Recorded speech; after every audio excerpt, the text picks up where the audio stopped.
during the pandemic and nobody was paying student debt. Thank you all for all the research on the student loans.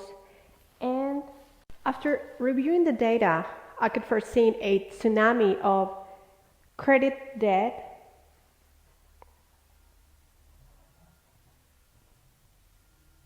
specific student loans delinquency. The numbers show to demonstrate the necessary proof to show that cancellation of student loans will boost the economy. We're still fighting COVID. We are fighting right now the inflation, and the perfect tool, the perfect weapon, it is the cancellation, the permanent cancellation of student debt to boost the economy. During the pandemic and the inflation of the high prices for the pandemic, the temporary cancellation of student loans boost the economy.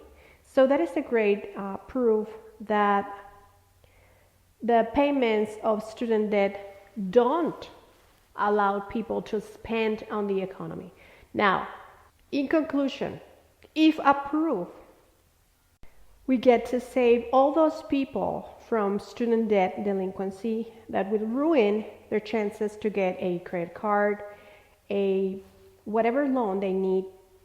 When this crisis, this credit crisis for 2022 arrives, it will damage the consumption of the population in the US. So it's very important that the permanent cancellation of student loans, student debt, gets approved to boost the economy and no required federal student loan payments, credit crisis, 0% interest on federal student loans, and well, there you have no it. collection of student loans in default. My name is Shirley Henderson. As a result of continuous student loan relief since March 2020, federal student loan borrowers will get more than $110 billion of student loan cancellation.